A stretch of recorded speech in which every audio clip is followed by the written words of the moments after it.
but only will be 4 of us, because one, which is Maria Nieto, advisor of Bank of Spain, she wrote a letter saying that she was not able to join us due to personal problems. Also, you can see 3 people here seated in the table, but we will be 4, because the 4th one is our new dean, Sarianna Lundan, that she was not able to travel to Madrid, and she will do her presentation via Zoom. We will organize this plenary session as follows. First, our colleague and friend, Professor Lars Oxelheim, will do his presentation. After, Sarianna Lundan will do her presentation, and then I will follow the final speaker will be our Honorary Fellow, Manuel Conthe. So we are going to start the Fellows Plenary Session, and again, welcome, and thank you for coming to this session.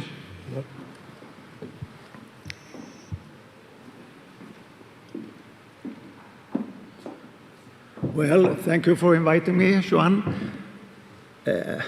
I'm glad to be here and see so many well-known faces in the audience, live and in person, and that is a new experience for a while, at least. So what I'm going, I said, first I will express a thank to Isabel Alvarez for her great achievement and hard work to make this conference a success.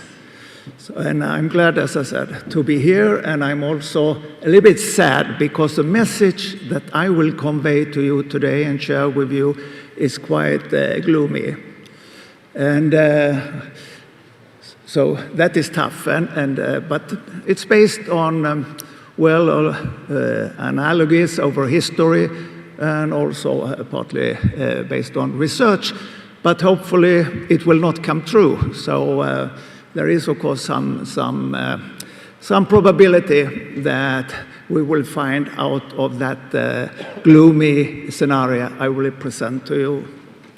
And it's, of course, an advantage to be a fellow, because with a fellowship comes this age, and with age it comes a longer horizontal or historical view. And there is a tendency for history to repeat itself. I will come back to that. But this time, we are facing something, an economic experiment of unprecedented magnitude. And that should make us all nervous.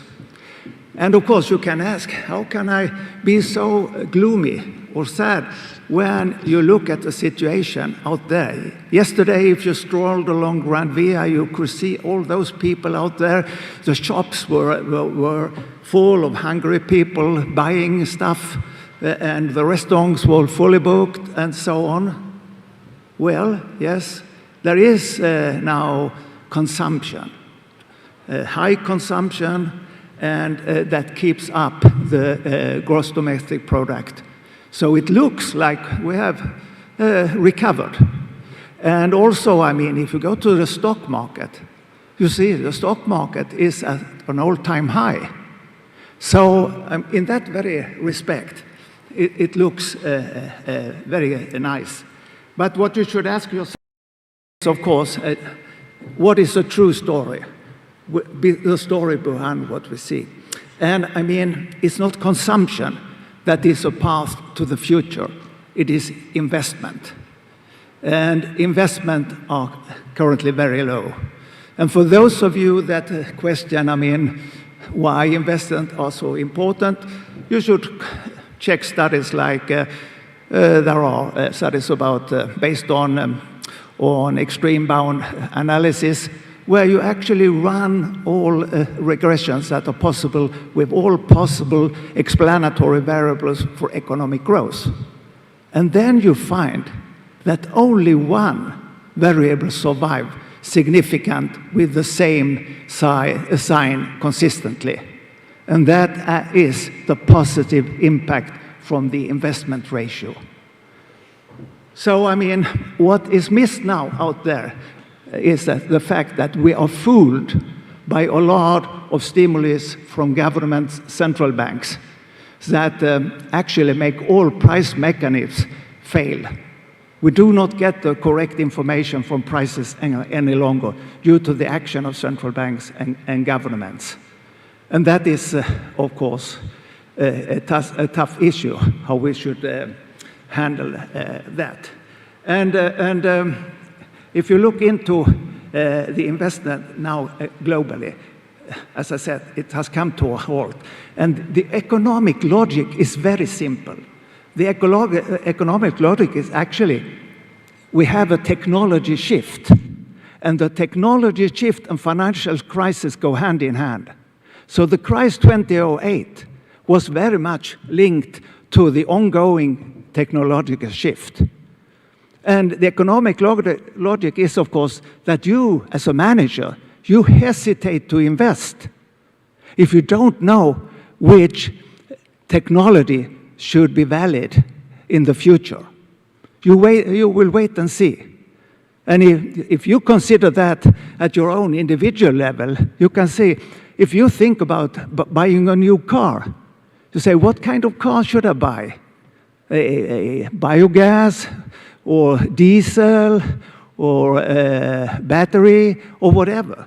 There are so many alternatives. And suddenly, if you were early out and bought a diesel car, thinking that that was the way forward, because companies promised that, and then you found out that nowadays you are not allowed to drive into major cities.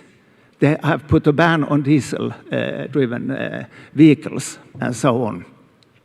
So, I mean, there is this hesitance to invest, and it will be there for quite a while.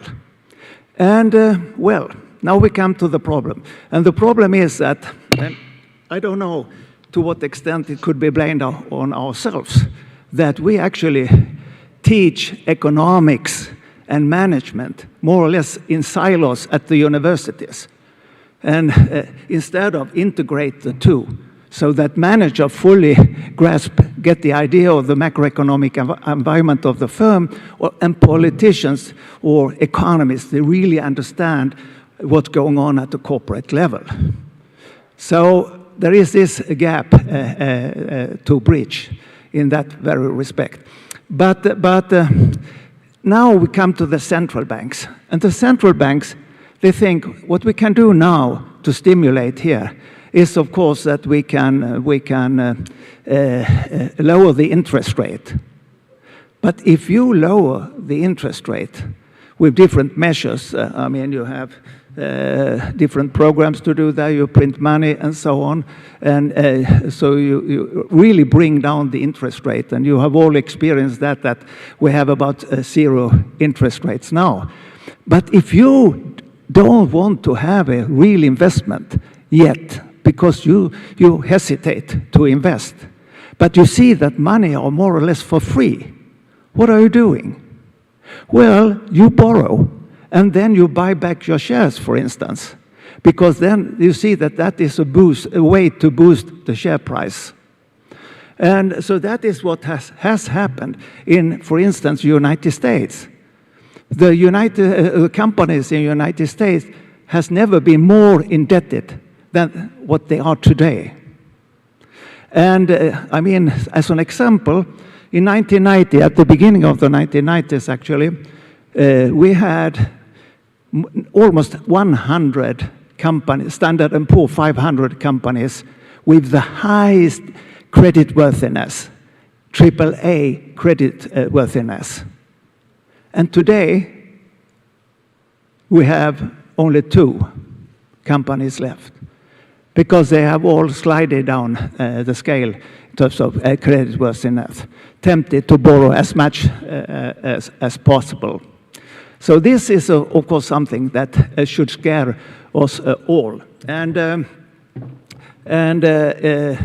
if you look into indebtedness in general, we can see that there are, of course, a dangerous movement out there in terms of the new or the modern monetary theory developed by the advisor to Bernie Sanders in the United States, saying that debt doesn't matter. But you do not need to be a professor in economics or some similar to understand that. What about trust in money if you just keep going printing money the whole time? And printing money, yes, to keep the interest down is what the central bank has done. So last year, listen to that, last year we have an increase of 19% in the stock of money in the world. 19%. We have never had a figure like that before. And in the United States, we had last year 25% more dollar out in circulation. So consider that. And if you look what has happened after the financial crisis, well, we have had an increase in the money creation of 125%. And we have had economic growth only of 31%. And we say, okay, if they keep pace with each other, then there should be no serious problem. But with that tremendous gap, you can imagine what can happen. And another way to express this is if a bigger amount of money is about to buy the same assets, for instance, what will happen to prices? Well, they will increase, of course. And that also goes for goods and services. And we can see now result of this. In the United States, the figure for inflation came yesterday, 6.8%. The highest monthly increase since 2008. So we should really be nervous for what's going on out there. And much of this has also been the money printing or the money creation has been actually as part of a currency race. Government, central banks, they try to help companies of their own country by lowering the interest rate, and by that also the home currency will depreciate. And previously that was called competitive devaluations or depreciations. So, and there was a ban on that. But now there is a good excuse because central banks claim that we are fighting deflation. We are fighting deflation.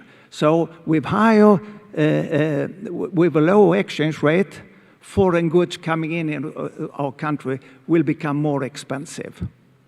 So, okay, this is a good excuse. But if you scrutinize it a little bit closer, you'll find out that, okay, if goods become more expensive because of a depreciated currency, okay, exporting companies to our country will not sell as much any longer.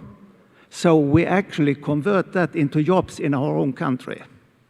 And that is very much what it is about now, of course, job.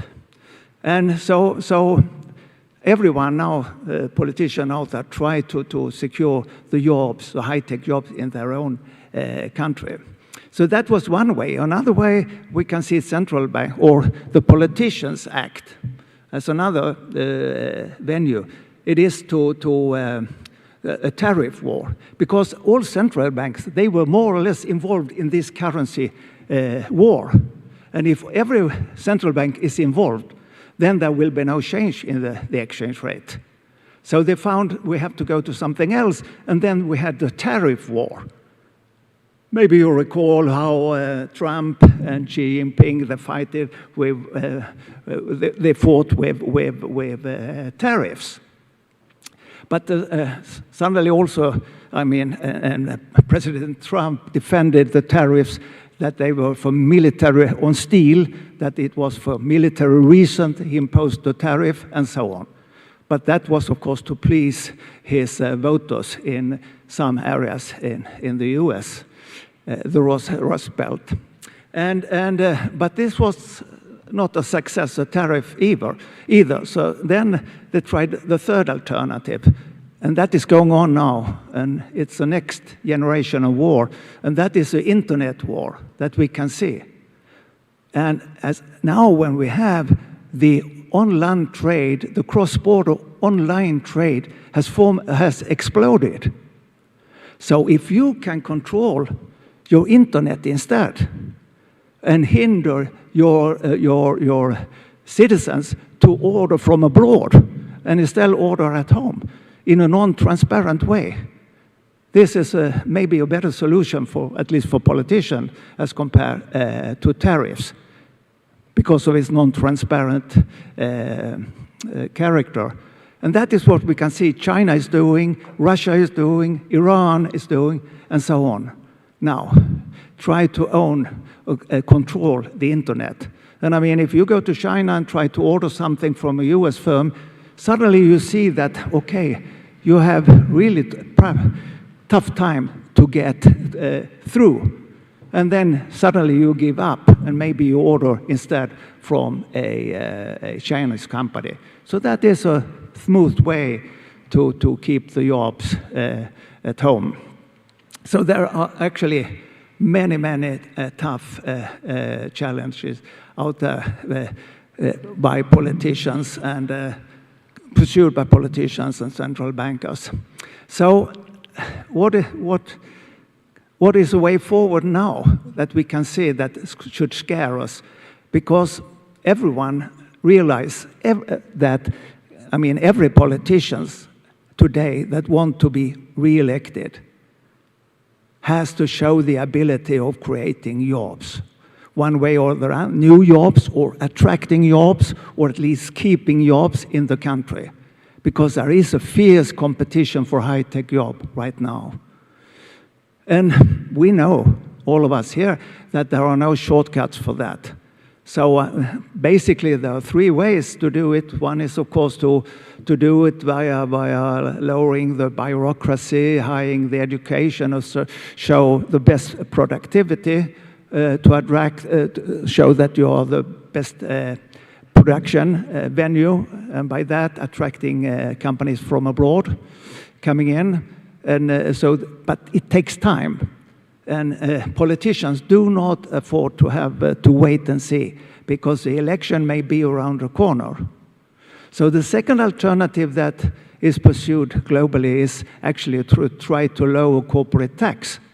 And that was once very successful, a successful avenue pursued by the Irish government, for instance, and so on, so that they managed to get a lot of the high-tech companies coming in. But studies show that it's not so much the corporate tax that is an issue. It's rather the income tax and the schooling, quality of the schooling system. So that is not, and also it takes some time. And now we know that Biden has worked with G20, so we will have a floor there on that competition. So what remains now in order to attract is, of course, that you provide tailor-made packages in order to attract companies. And we can see that over history. We can see it has been very frequent among the states in the US for many years, that you actually tailor-make a package to attract. And okay, we have many models of that. Well, I will not go into them now, but we can see such a fight originating from the companies in terms of beauty contest or in terms of other things. We can also see it initiated by the government in order to attract. And also today it's accepted in a sense because of the pandemic. It's accepted because, as you can see, we have state aid used everywhere. State aid, and state aid is tax money used for that, to get companies to survive, to rescue the jobs, and so on. And that, of course, will be used in this very race. So we can see that at the end of the day, even it's allowed now. It's what's a hot potato after the crisis. Sarkozy, the French president, wanted to have free use of state aid as a means to help the crisis, but it was rejected at that time.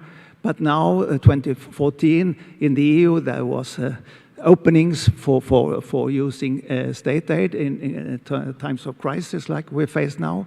So that is a little bit what we can see in the future. So at the bottom line is, of course, then countries that lose their jobs. They see that, okay, our company moves to another country or something like that. They take over our industry one way or the other. And of course, they will be tempted to close the border. And the pandemic now has shown how simple it is actually to close borders, to hinder free flow of goods and services and people across the border. And so that brings me to the worst case scenario. The worst case scenario that we can see now when we are rolling back the globalization is, of course, that when we see something with the indebtedness. I didn't use the history when I mentioned the global indebtedness, but I had a piece in Financial Times addressing where I referred to 1979 to 81 when we had a similar situation as today with Alan Volcker was the head of the Federal Reserve in the US, and he wanted to have an experiment to bring down the inflation, so we actually reduced the money supply. And at the very same time, or 2 years later actually, we had Reagan as a president with an unfinanced program. So a very expansionary fiscal policy program. And of course, if you lower the money supply, that the central bank has to do sooner or later, and at the very same time, we increase the demand for money, like we have in the US now with President Biden, for instance, and also all the rescue program in Europe. We will maybe get the same reaction that we had 1971 in the US as a result of that situation. That is that the equilibrium rate, having demand and supply of money to meet, increased by 10 percentage points. 10 percentage points.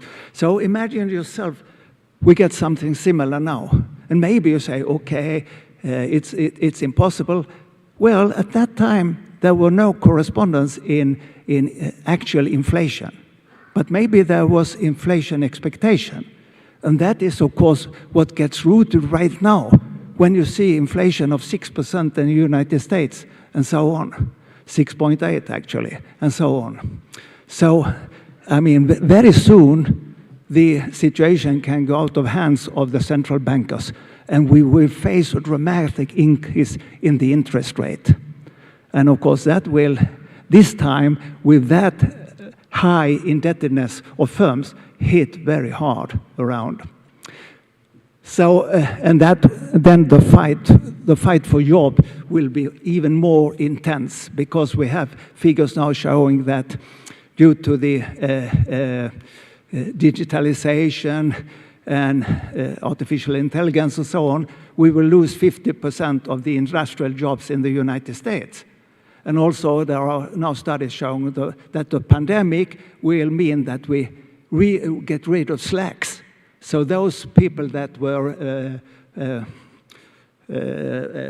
fired, or not fired, but they were on leave temporarily because of the pandemic, 1/3 of them will not come back to their jobs, because companies realize they can work without them and take that as a chance to replace these people. So there will be a very tough situation now ahead of us. So what is the bottom line of all this? Well, close borders. And if we close the borders now, or roll back the globalization, we will be in an even harder situation than before. Because after the Second World War, we had 74 countries in the world. Today, we have 220. So, in a new situation, when we roll back everything, we will have to deal with 220 governments, 220 currency, fiscal authorities, customs service, etc., etc. And that will increase the transaction costs and dramatically and lower prosperity and economic growth in the world. So what is the hope? Well, the hope is that we can invest in multilateralism again, that we can rescue the World Trade Organization. Even if the odds are very low or very high, it looks gloomy in that sense also, since the two leading nations, China and the US, they are fighting each other. And the EU has internal fights. So the three major actors are maybe not able to take the lead in this change. Imagine yourself with closed borders. What will happen to companies like Volvo, for instance, truck, that has more than 10,000 inputs in a truck for more than 100 countries. So consider the logistic change there. So my message is, of course, that we will have a dramatic reorganization of the logistic change in the future. And that reorganization is, of course, to some extent industry-specific, but mostly company-specific. So that is what we have to foresee. Thank you all.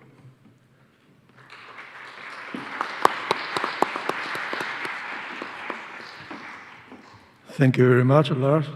Now we will listen to Sarianna, if the technology works.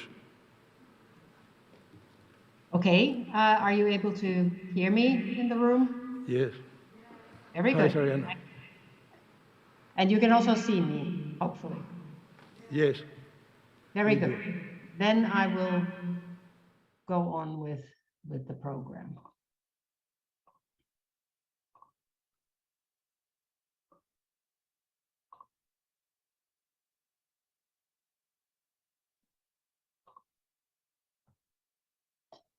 So thank you very much, Juan, for asking me to be a part of this panel. And again, my apologies for not being able to be there. Thanks also to the conference organizers who did a wonderful job in accommodating me, because I fell ill with a high fever on Friday and could not travel, but things are better already. So I would like to use my remarks to maybe build a bridge between what Lars has just said and what our new honorary fellow might be talking about. Because Lars mentioned that we don't ultimately live from consumption, that we live from investment, that the economy grows from investment. And of course, Lars's message, as he said, was quite gloomy in a way. There are lots of concerns in the macroeconomy that I think all of us share, and Lars more than anyone knows the details of these concerns.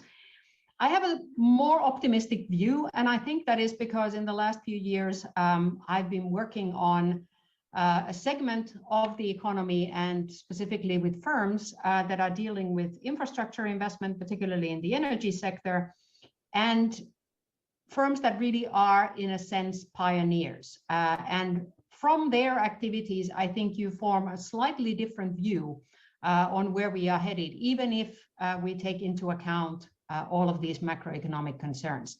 So I want to talk a little bit about the green recovery, specifically in the context of Europe. And that, of course, means a lot of public financing. But I also want to spend a few moments talking about what this might mean for scholars in IB who are interested in the interaction between firms, their investment activity, and then the broader economy. Now, from my point of view, one of the issues that this brings up is the difference between policy and institutions. So we have quite an established literature already within international business on institutions. We have looked at them mainly as static constraints or enablers. So we look at governance quality in different forms, stability of governments, voice and accountability, rule of law, these sorts of things. Particularly if we stay within the European context, in a fundamental way, those have not changed over the past decade. But what has changed, particularly in the last few years, and particularly in the last 2 years since the pandemic, is that there is a tremendous amount of policy intervention and, of course, central bank intervention, as Lars outlined. So there are very rapid changes which can't really effectively be dealt with as a discussion about institutions, because institutions typically we see as more permanent constructs. They bring a degree of stability and a predictability, and therefore can also lower transaction costs when those institutions are of high quality. What we have seen in the past few years is a great deal of policy that maybe over time also changes the fundamental institutions, but at the moment, what firms are reacting to, and Lars mentioned the case of some of these policy changes induce firms not to invest, to rationally sort of wait and bide their time until the fog clears. But in other industries, and these are the firms that I have been working with, it also induces firms to make use of the opportunities, to become the pioneers in their fields, in those areas that are now being heavily pushed by the governments. And I think this has quite a bit of implications for theory in the end. I think it's early days. So we are really at the point where I think we need to look at some of these industries in more detail, look at how the firms are reacting, why they are making certain decisions, why they commit early rather than late. And then we can begin to address these issues also in a more theoretical way in terms of how does this change our understanding of policy versus institutions and how that affects firms. Now, I said that my context is specifically the energy transition. So this one picture clearly shows that electricity, which is now about 20% of our overall energy, it will be 50% by 2050 and maybe even more than that. So this is a fundamental shift in our economy. We will become an electrified economy, and this has quite a lot of implications for other sectors. The public money that is facilitating this transition is of course linked to the big commitments that have been made by individual member states in the EU. So Finland has committed to net zero by 2035, which is very early in the game. The EU as a whole has committed to 2050. There are specific targets for the heavily affected areas like transportation and buildings, and of course the whole energy sector, where renewables are going to become a larger and larger part. What is also important is that because of the economic importance of the EU, the public finance provided by the EU is about 1/3 of the overall public climate finance that is available. If we look in more detail at where public money is being spent or where it's intended to be spent within the EU, it actually isn't that easy. There are lots of different numbers. There are numbers that are commitments. There are numbers that are all kinds of at different levels of being realized. But as a rough number, about 1 trillion has been committed in various different ways to the European Green Deal investment. Now, to give a context to that number, the G20 have committed to a little over 3 trillion, that was dollars actually, to be spent over the next 2 years on infrastructure overall. So that is not only in the energy sector, but infrastructure overall. So even in that context, this trillion, even if it is spent over a longer period of time, is a tremendous push in changing basically the wiring, literally the wiring behind our economies. And of course, part of what is facilitating this transition, part of why it's not just political will, it's not just post-pandemic positive thinking that is behind it. One reality behind it is that because of the investments that were made by the Chinese in particular, the technologies were developed mainly in Europe, but then were scaled elsewhere. We now have particularly wind and photovoltaic solar that are entirely cost competitive. If you look on the right-hand side, you can see the fossil fuel cost range and how that has developed since 2010 and a little bit projected into the future. So you can see that onshore wind is fully competitive and actually today, together with photovoltaic, cheaper than any other available energy source.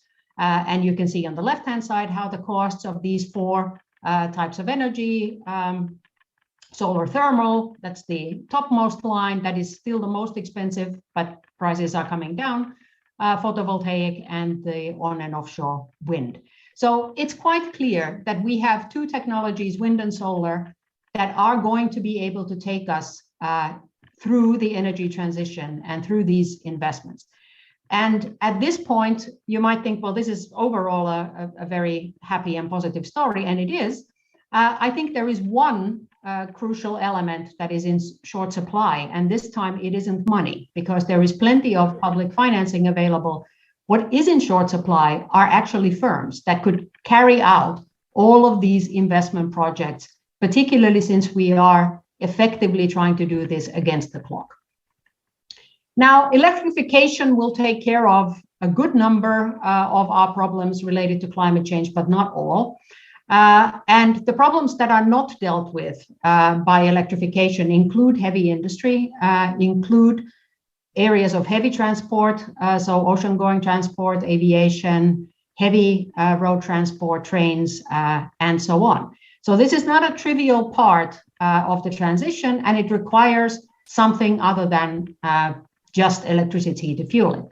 At the moment, the solution that is gaining traction is hydrogen. To produce green hydrogen, we need an oversupply of green electricity so that the hydrogen can be produced by electrolysis. This is doable, but again, it requires tremendous volume of investment that not only would fuel the transition in the energy sector, remembering that we are working against the clock according to the COP26 commitments, but that would need to be produced in excess so that we can also find solutions for those hard to electrify sectors. Some of the solutions are quite interesting. They are futuristic in a way. Germany has been working with Morocco to build a hydrogen partnership. This has had its ons and offs over the years, but they seem quite committed with the support of the development bank KfW to finance massive scale, large scale hydrogen production in Morocco, which would be then done with solar power as the green power source, and then imagining different ways of transporting the hydrogen, possibly as so-called power-to-X solutions, so hydrogen incorporated in something else, like synthetic fuels. Another idea that is being developed is the Danish energy island. They actually plan to develop 2 energy islands. And again, the idea is to produce green hydrogen, this time with wind, offshore wind, and then fuel ships, perhaps even carry the resulting energy again in some form of power-to-X onshore to the Netherlands, to Germany, and so on. And I show these because this is from a project that I have been working with my colleagues at Aalto. And we find these images of the future quite exciting in a way, but also it makes you think, this is a kind of a new engineering challenge, and can this be pulled off? But at the same time, you must think that this transition is now going on basically all around the world. All of the countries of the world basically committed themselves to net zero targets at COP26. So it's not only within the EU that this is happening, but it is happening everywhere around the world.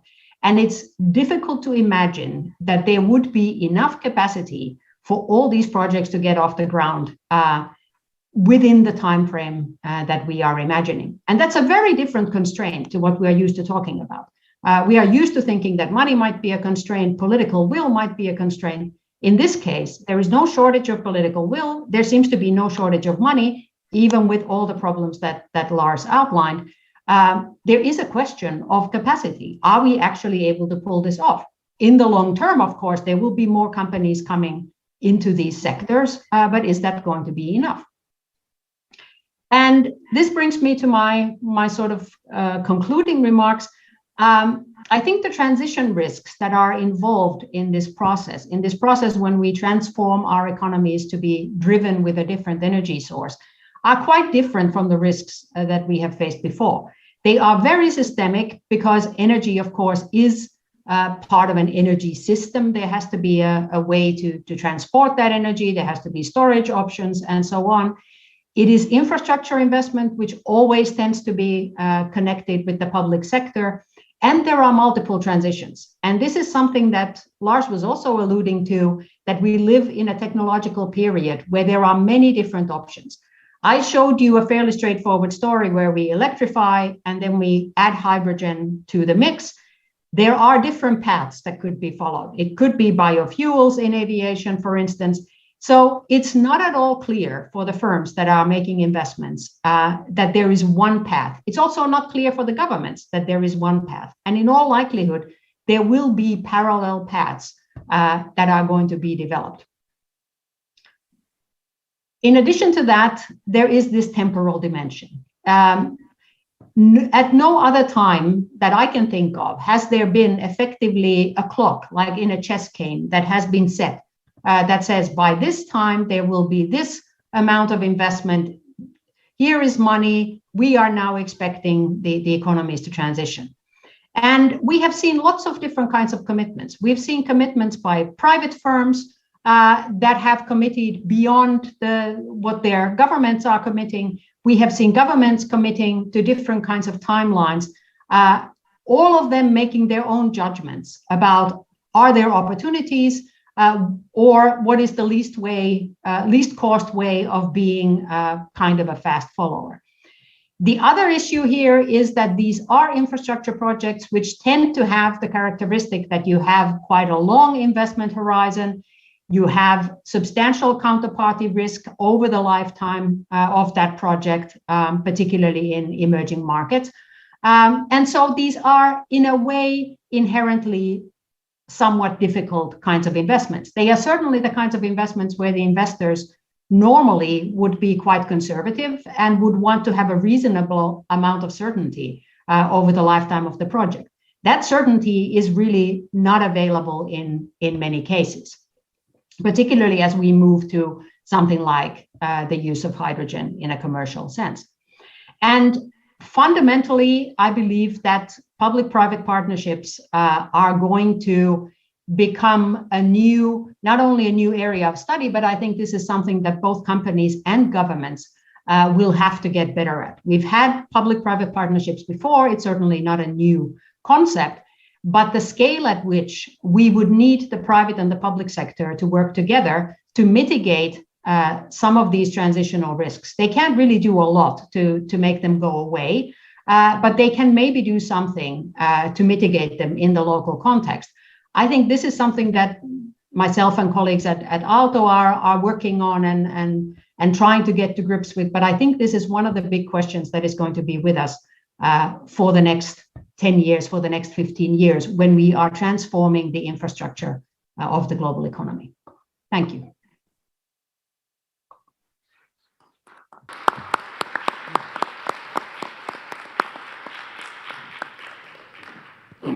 Thank you, Sarianna.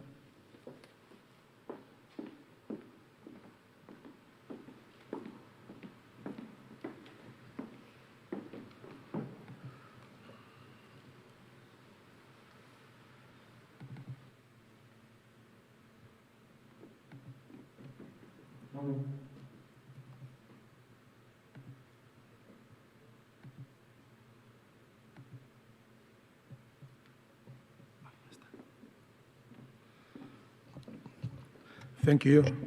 Okay, now is my turn, and I will talk about the non-neutrality of multinational corporate tax on debt financing, and I think it's a theme for discussion. I will try to underline the main feature of that in order to discuss on this. First,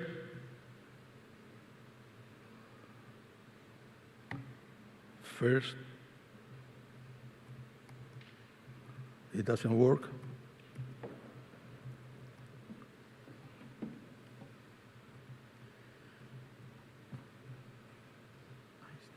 Ahora sí. Okay, gracias. Thank you. Okay, first I'm going to show a few figures in order to introduce the topic and to have to figure out how is the context of what I'm going to say. First, you can see the global balance sheet that has more than 3 times size in the last 20 years, in terms, of course, of financial assets and non-financial liabilities. Now, the same thing, you can see how evolved from the 70 up until now, the proportion of equity and debt in the financing of the global economy. And the thing is, the result is that almost 200% points in the 50 years time has grown equity, following by debt in almost 180% points. So the thing is that the economy has been financed by debt and equity, and they are more or less in the same proportion in global terms. The same picture we can see from different years, how the debt of household, non-firm corporates, government, and financial corporates. In general, it has been increasing all the time for this 4 group of actors in the economy. This is the evolution, and more or less we can say that 2/3 of the debt are debt of corporations or non-financial corporations. Now I'm going to take a picture of the 500 Fortune firm, biggest firm in the world, and we just try to see how the financial expenses, the percentages on earnings before interest and taxes, and it's very high, between 50 or even 30 or 40%. But the main thing is that if we compare total debt with total assets, we can see the very important figure, between 60 and 90% of the assets are financed by debt. And if we look at the total 500, the last number in the last row is about 87% of the assets of the 500 Fortune firms are financed by debt. The same thing, the same figure, 87, is in 219 and in 20, 86%, which means the relevance of the debt in financing the big firms in the world. The amount of debt will somehow has been used to finance assets, of course, but also they took part to distribute dividends, buy back shares, and conduct a leverage takeover of firms. And this will end up in a conclusion that I will tell later on when I finish my presentation. This, you can see how the dividends and buybacks have exceeded the free cash flow levels since 2013. Well, just to show the different tax rate on earnings by firms. Okay, the main point I want to bring here will be, I say, the main point in my conclusions, and what I think is a theme for debate. As I see the picture, we have the asset of firms and how the assets are financed, debt and equity. The assets, the competitive advantage of firms and everything, they will generate profit, and we can calculate return on assets. And return on assets have to pay taxes, corporate tax on return on the profit that the firm gets. And that's the one of the main things. The other is that the firm pay interest to the lenders, and the lenders will pay taxes for the interest they earn. And the firm pay dividends and capital gains to shareholders, and the shareholders will pay taxes for that. So I think that's the way it should be divided in the working of the firms and the working of the who have the a call, let's say, on firm assets, the lenders and shareholders. Why? Well, in finance it's very easy. We know why firms get as much debt as possible. That's what they say, the theory and the empirical evidence, as I show only in a descriptive manner with the tables I show before. You can see the value of the firm increases with the amount of debt that the firm gets, or indebtedness. And up to a point, not at infinity. The point is when the risk is high, the risk of cost of insolvency or distress, or the firm distress. But the thing is that a part of the value of the firm is due to the fact that the expenses, interest expenses, are deductible for tax purposes on firms, which I think is an error. It's not fair. The thing is that, and at the same time, if this was not allowed all over the economy, the value of the firm still be dependent on the amount of debt they get. And the thing is that it's normal because as soon as you get a return on assets bigger, greater than the cost of debt, effective cost of debt, this difference will go, according to the rule of the game, to the shareholders. It should be. But the shareholder will get even much more gains in their value of their stocks and of well, in general, of the assets they own, because the taxes, the interests are deductible for tax purposes. This will reduce the cost of capital firm, which means the propensity to invest will be greater. So in that sense, the firm will be okay because they can be indirectly reduce the cost of capital. And because they have a lower cost of capital, could increase the investment. But this is, and the shareholders will be better off because of this solution. But this is another way of looking at the picture, and is that if the shareholders get more value of their shareholder or the shares, the lenders will be benefit because there is an incentive for the government, for everybody to get debt. And so the lenders will also be benefit of the situation, the shareholders too, the main security firms too, because they have correlated with the shareholder value.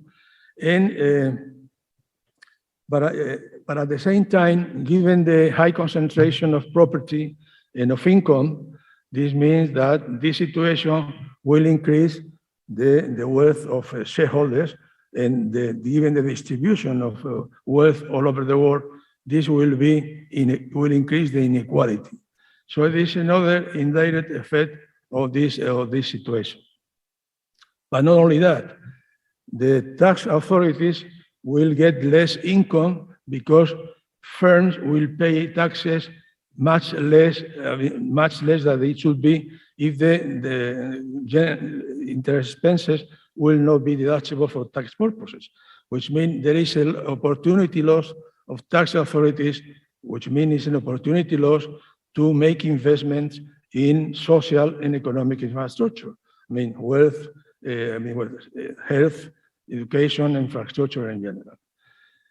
So my thing, utopic, of course, idea is if all over the economy will not be allowed to admit that financial expenses are deductible for tax purposes for firms, I mean, this, intuitively I can say, will be more efficient for the world economy. They will be better allocate resources, will be social and economic inclusion for the world. Well, so far, if this is true, this type of reasoning means that the world economy will be better off if disappear this possibility of. Okay, I think I will stop here. But if there are any questions later on, I will try to answer in a good manner. Thank you for your attention.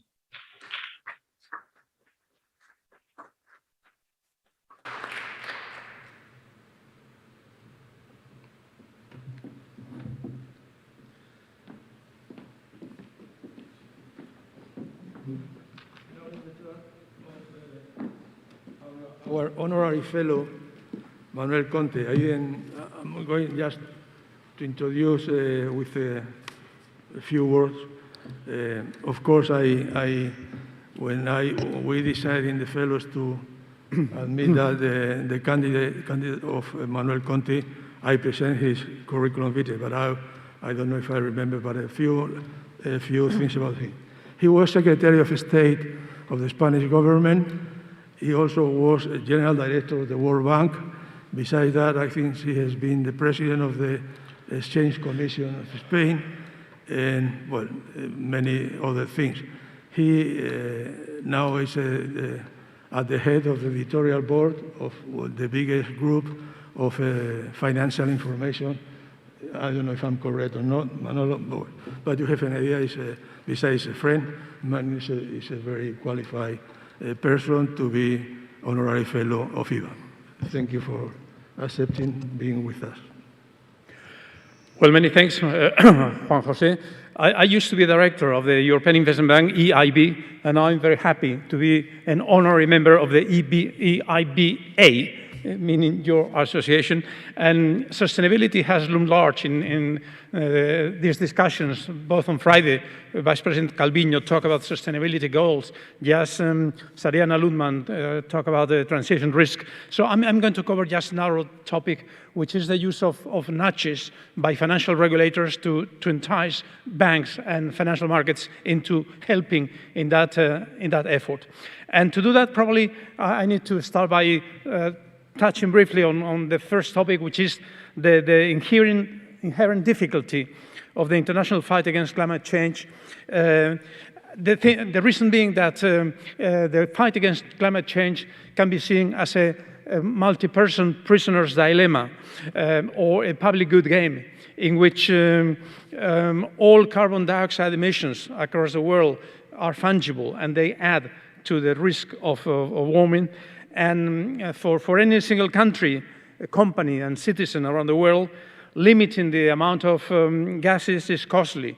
And thus there is a huge incentive for free riding. Let others do, but I won't, so that I will benefit from that collective action, whereas I don't bear the costs.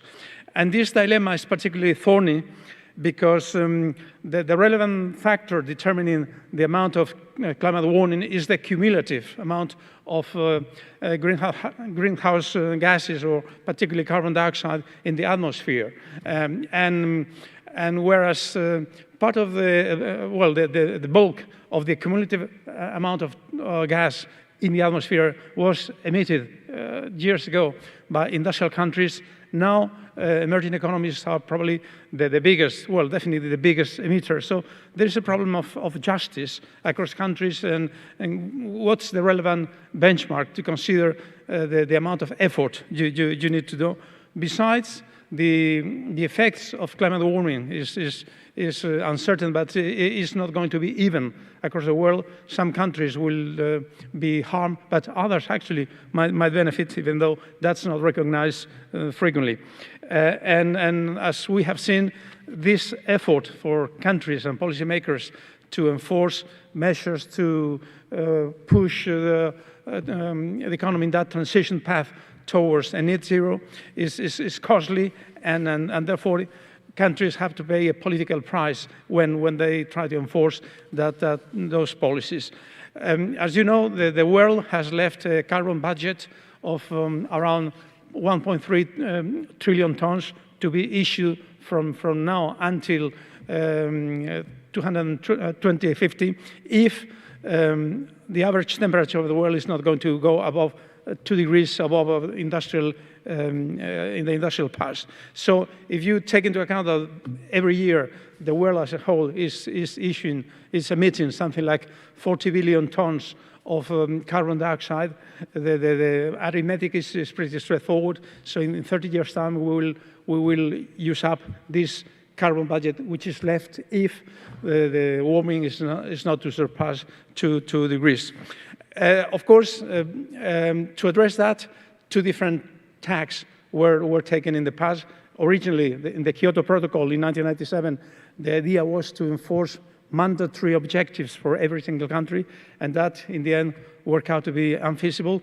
After the Paris Accord in 2015, the new approach is more of a voluntary nature with countries, including units like the European Union, making nationally determined contribution on a voluntary basis, even though their actual accomplishment is monitored collectively. The European Union, as we all know, has been at the forefront of that effort.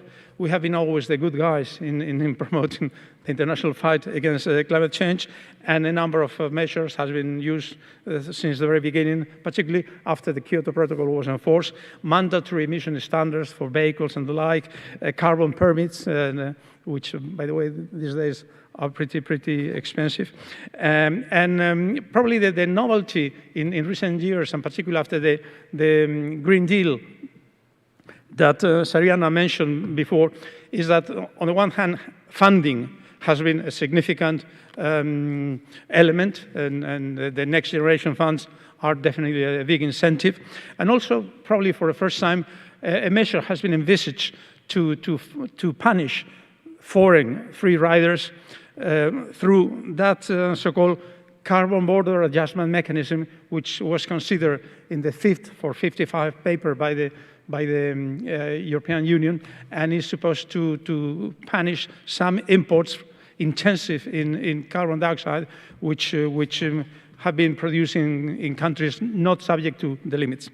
But probably, and that's the topic which I want to talk about briefly, is that other than those mandatory instruments and besides funding, probably the novelty recently from the point of view of the financial world and corporate world is the use of what Nobel Prize Richard Thaler and the US lawyer Carl Sunstein would call nudges, strong nudges to force corporates as well as financial intermediaries and particularly banks to help in that effort on a quote-unquote voluntary basis.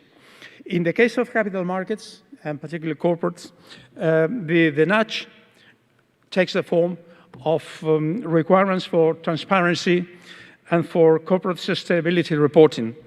And here, of course, it's obvious that the main risk when you push people to report on something new, which is the degree of sustainability of your company or your borrowers, the issue is what economists would call Goodhart's law, or sociologists would call Campbell's law.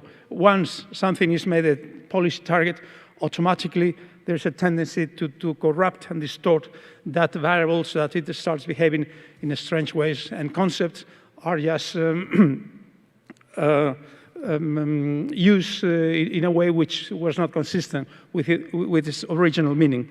And that's why precisely one of the main efforts that the European Commission and the European Union at this stage is doing is what they call the taxonomy project. So we need to have clear indications of what activities and what products are really sustainable and what we are not, so that we prevent what has been called rightly as greenwashing.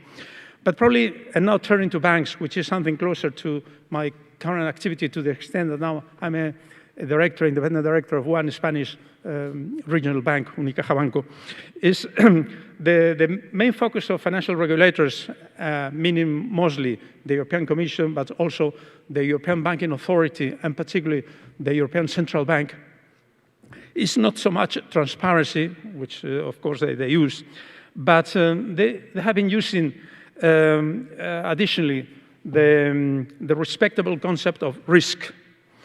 And the argument here being that climate change is a threat to financial and price stability, and therefore justifies regulatory and supervisory intervention by banking authorities.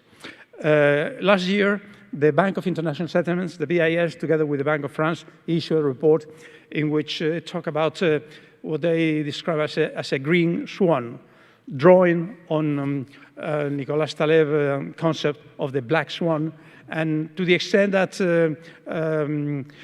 climate warming might entail unexpected financial risks that banks need to be able to cope with. And this is not only an European approach in which we have always been at the forefront, but it's also the most recent American or US approach. And actually, last October, the Treasury Secretary, Janet Yellen, the former chairman of the Federal Reserve, which is the head of the Financial Stability Oversight Council, just said that recognizing that climate change is an emerging and increasing threat to US financial stability. But probably, again, the European Central Bank has been one of the institutions which has been most vocal in that fight against climate change, using the tools it has at its disposal. And it has decided that next year, from March to July, all banks under its supervision should carry out a so-called climate risk stress test, which has been defined extensively in a paper produced by the European Central Bank last October.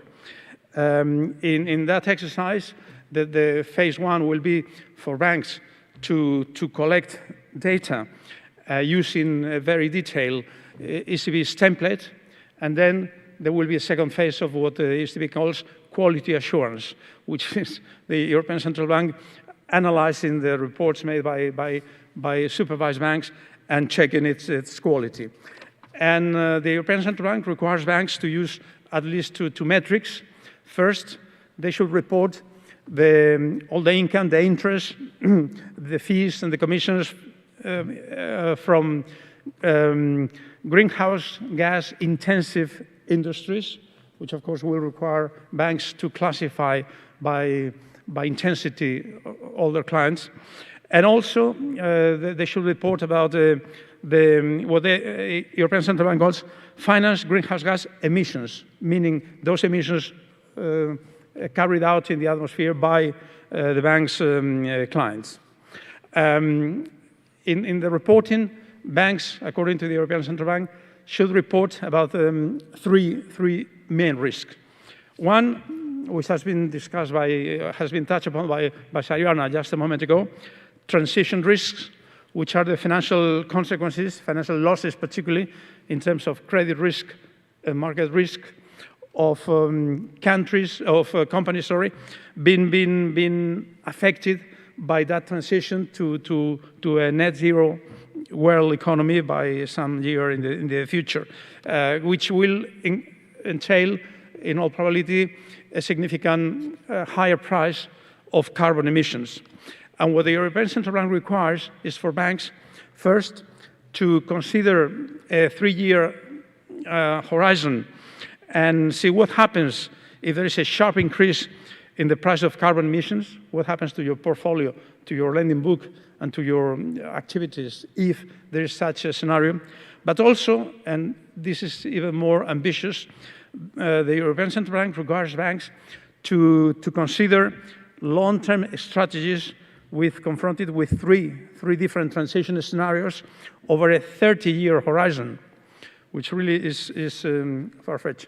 And quite paradoxically, in this paper by the European Central Bank, it adds in a sentence that while transition risk is expected to impact carbon-intensive exposure in the first place, banks are also encouraged to consider whether exposures to green industries carry an increased credit risk, as the respective industry sector may be subject to uncertainty in terms of future technology paths, increased competition, or overfunding, and hence too many players, what the European Central Bank calls green bubble.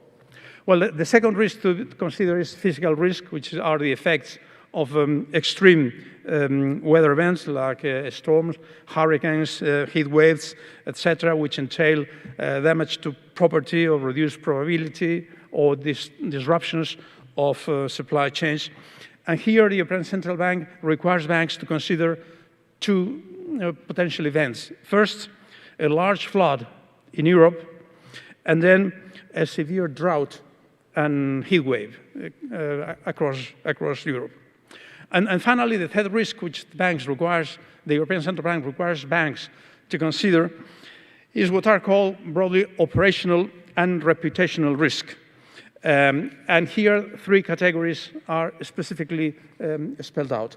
The first one is climate-related legal claims, which is litigation resulting from climate-related suits.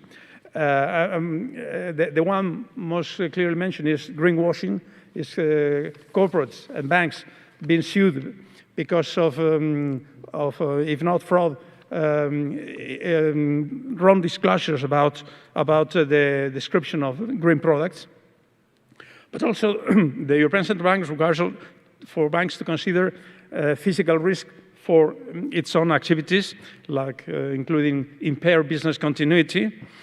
And also, and this is very, very important, what the bank calls reputational risk, which are counterparties and investors associating any particular institution with adverse environmental impacts and therefore taking negative actions against that particular bank, including selling its shares or withdrawing deposits or the like.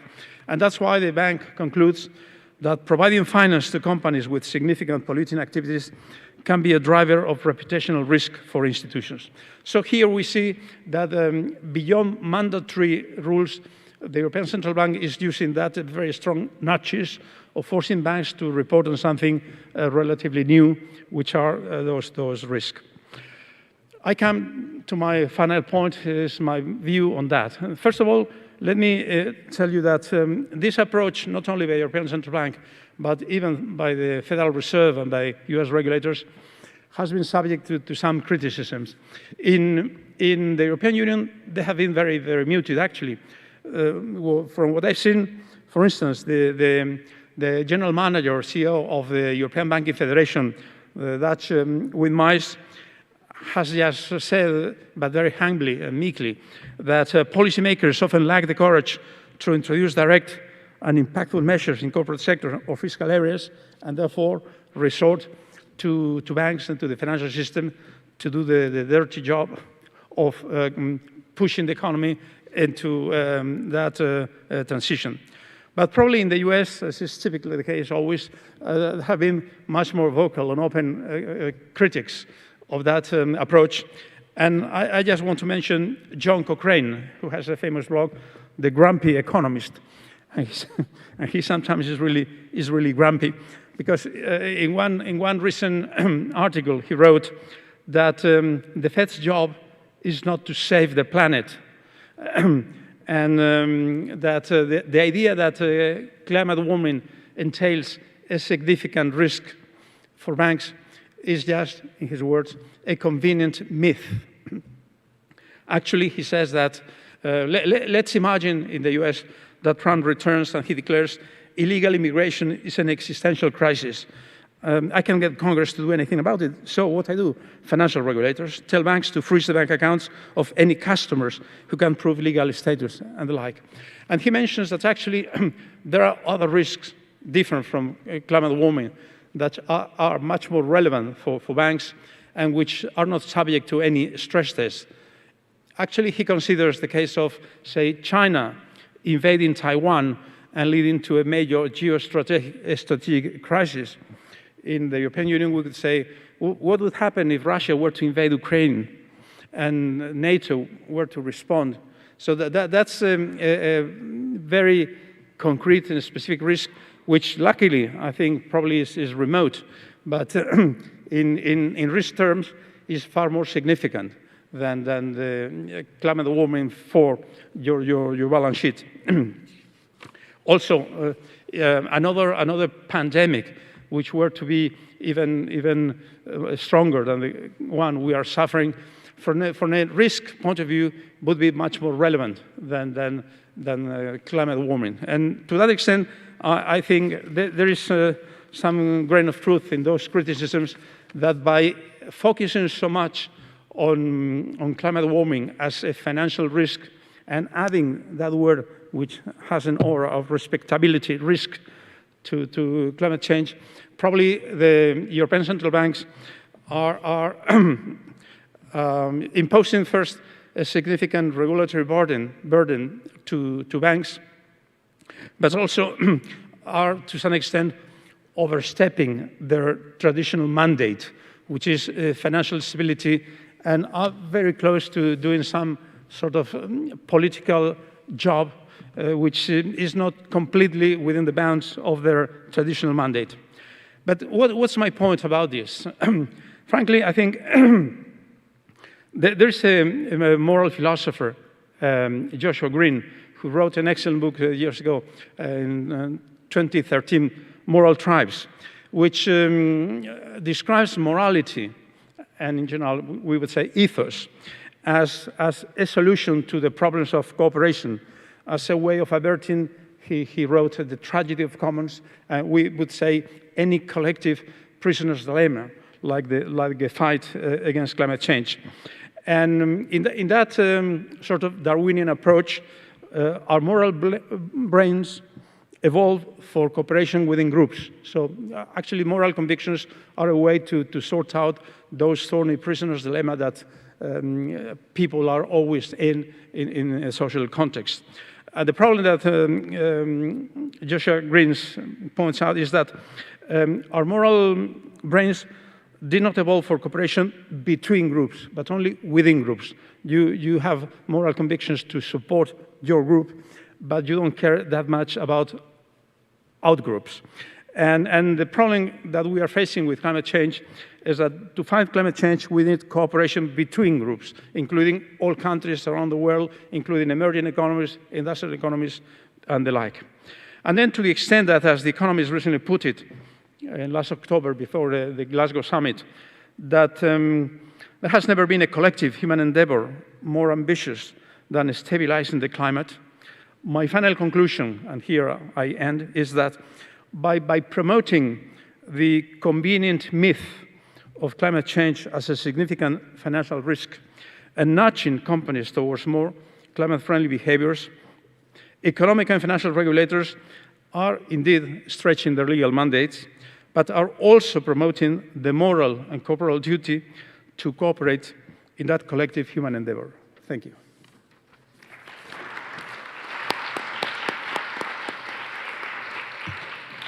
Thank you very much, Manuel. I think we are on time to finish. But if there is one or couple of questions, probably we can answer them. It's already 1:30, and then we can say we have finished the Fellows plenary session. Thanks for being here with us, and thank you to the speakers. Okay, goodbye.